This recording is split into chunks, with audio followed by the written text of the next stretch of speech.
A Pampulha ainda faz jus ao título que recebeu? Bom dia. Então, Eustáquio, bom dia, Estevão, Patrícia, ouvintes internautas, com certeza que faz, né?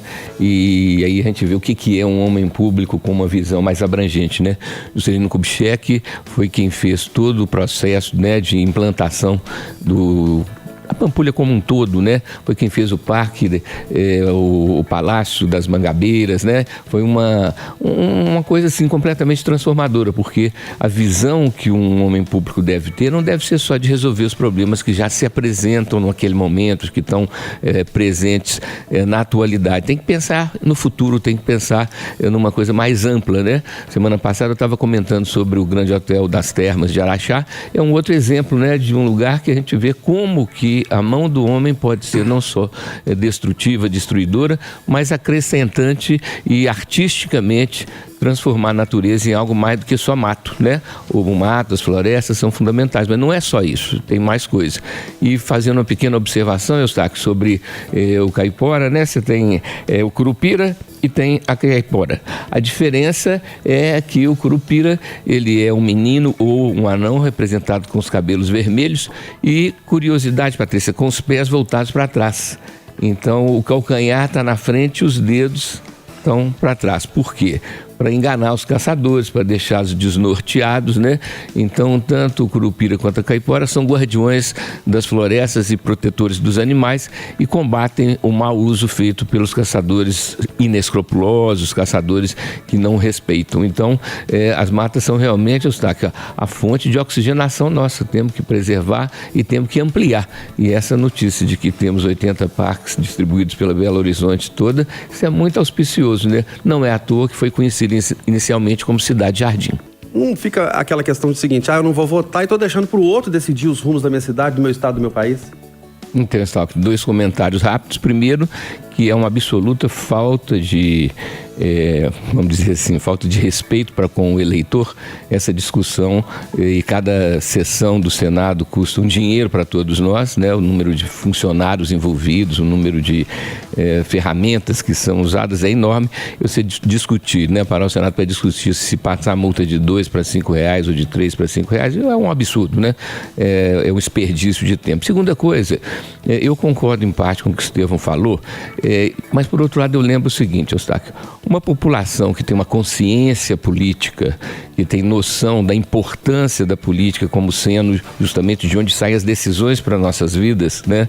Essa falta de consciência talvez leve a gente a acreditar que a obrigatoriedade é um estímulo para a pessoa, então, dar sua contribuição, né, Eustáquio?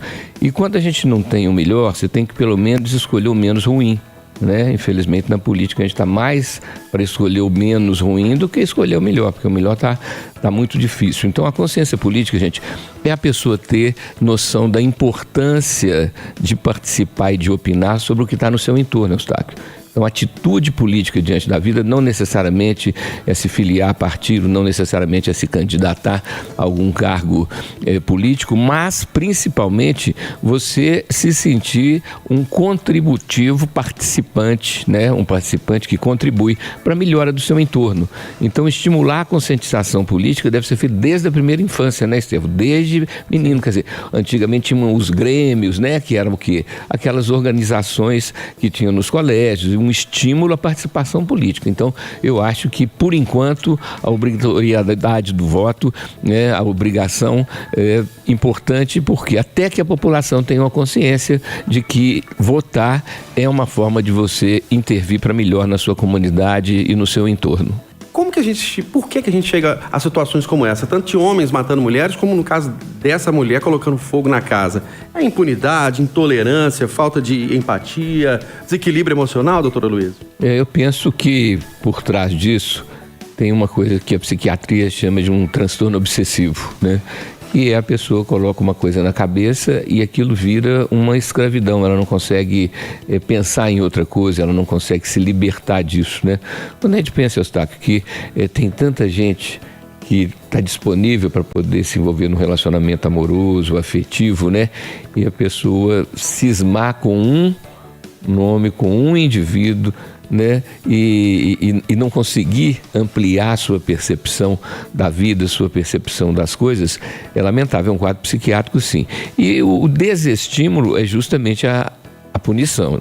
Se a própria pessoa não tem, Eustáquio, a capacidade de consciência, a capacidade de escolhas adequadas, ela precisa de ser estimulada a mudar de posicionamento e estimulada a construir um novo projeto de vida, né? Se elas próprias não dão conta de fazer isso. O ideal é que cada um de nós se tornasse responsável pela mudança de atitude, pela mudança de posicionamento. Mas quando não tem essa capacidade, né, Estevão?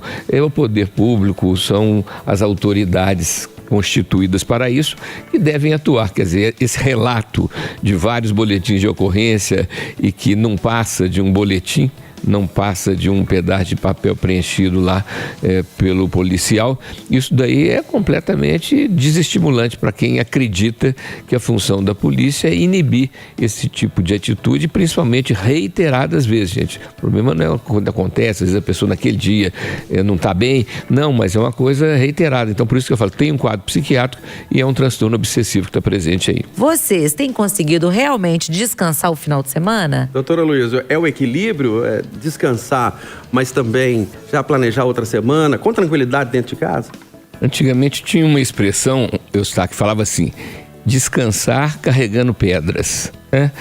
O que quer dizer isso aí para os ouvintes internautas já entenderem direitinho?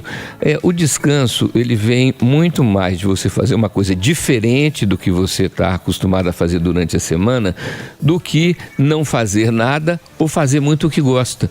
Muito da ressaca da segunda-feira, Eustáquio, é porque a pessoa no final de semana ou não faz nada, né? Fica só descansando, mas um descanso parado, um descanso que não envolve atividade física, que não envolve atividades culturais nem científicas, né? Ou então fazer muito o que gosta. E essas duas coisas, não fazer nada ou fazer muito o que gosta, trazem um outro tipo de desgaste. E do modo que Patrícia falou, de que fica acumulando coisas, esse é o exemplo clássico da dona de casa, né, Patrícia? Que no fim de semana ela acaba sendo obrigada a tirar o atraso do que não deu tempo de fazer durante a semana, até porque as mulheres hoje têm tido essa dupla função, não só de dona de casa, mas também de produtora financeira, de trabalhadora, né? Então, o segredo, eu acho, é fazer uma coisa diferente do que você está acostumado a fazer durante a semana, né? Ocupar a sua mente com outro tipo de local, né? Que cada região do cérebro tem uma função determinada. E quando a gente muda o padrão de funcionamento, o cérebro como que se ficasse mais, no bom sentido, distraído. Ele se distrai, é uma coisa lúdica, é uma coisa que renova as energias, Patrícia. Então, o segredo é fazer uma coisa diferente do que você está acostumado a fazer durante a semana, para poder variar e nessa variação, então, ter uma vivência de descanso, ter uma vivência de restauração das energias. Às vezes você tem que fazer um sextou na quarta, chegar um pouco mais cedo em casa para conseguir aliviar a cabeça, porque é muito trabalho, né? E essa linha de raciocínio, Eustáquio, que Estevão trouxe, tem um conceito também, que é unir o útil ao agradável. O útil é o que permite a sua sobrevivência, que te permite produzir dinheiro para pagar as contas, né, e para o seu lazer. E o agradável é você fazer algo que, além de te ajudar financeiramente, contribuir para a sua melhora financeira, te traz uma alegria, Patrícia, que dá o sentido da vida, né? É verdade. Porque a vida é uma relação de trocas. Você tem as trocas concretas e objetivas, que é trabalho por remuneração, mercadoria por dinheiro. E tem as trocas sutis, não mensuráveis, que é como que eu fico enquanto eu estou fazendo essa troca, por exemplo, no trabalho, e como que eu fico depois que eu fiz essa troca. Tem vivências que a gente tem em determinado tipo de atividade que a gente sai menos cansado do que começou.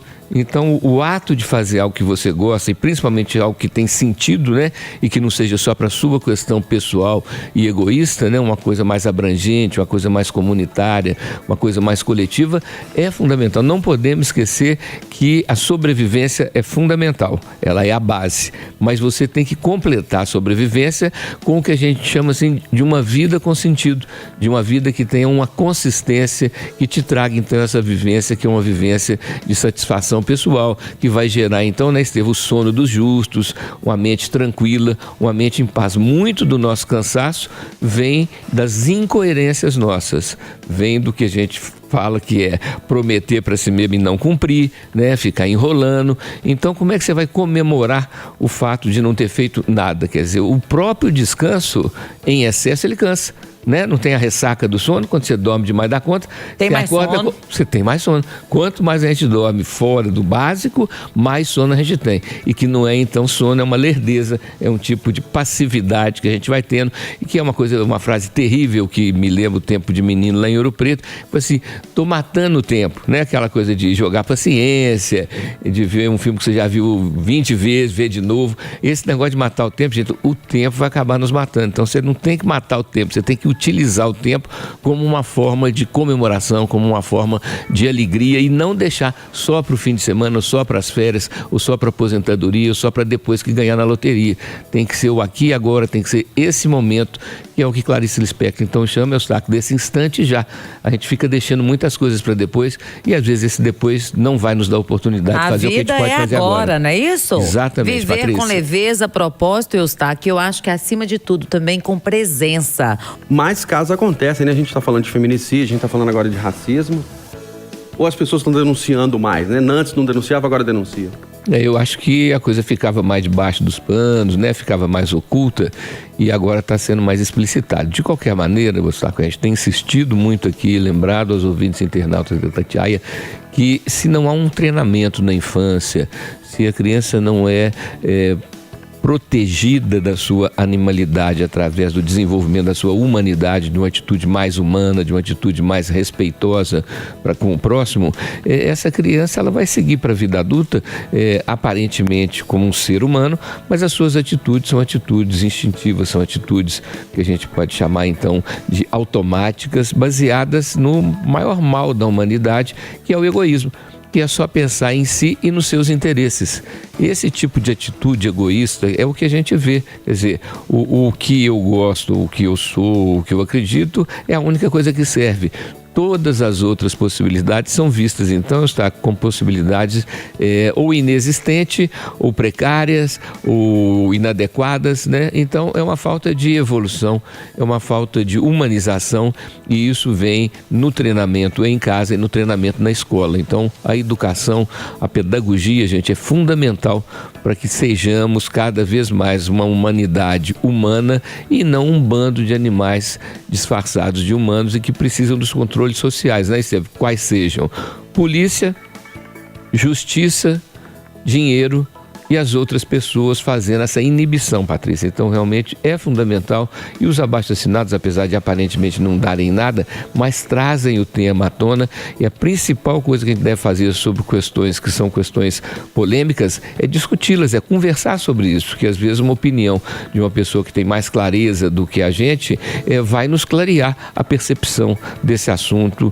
desse tema. Médico psiquiatra Aloysio Andrade. Doutor Aloysio, prazer tê-lo aqui mais uma vez. Um grande abraço. Obrigado, Eustáquio. Fazer uma homenagem ao professor Elias Murat, que foi quem fundou, quem criou o Conselho Estadual de Entorpecentes, hoje Conselho Estadual de Política sobre Drogas, e que no dia 19 agora completa 43 anos de existência, Eustáquio, sendo um exemplo para todo o país. Minas tem uma política pública que é referência nacional na área da dependência química e de suas várias instâncias, quais sejam prevenção, tratamento, fiscalização, reinserção social e o desestímulo através da repressão ao grande tráfico.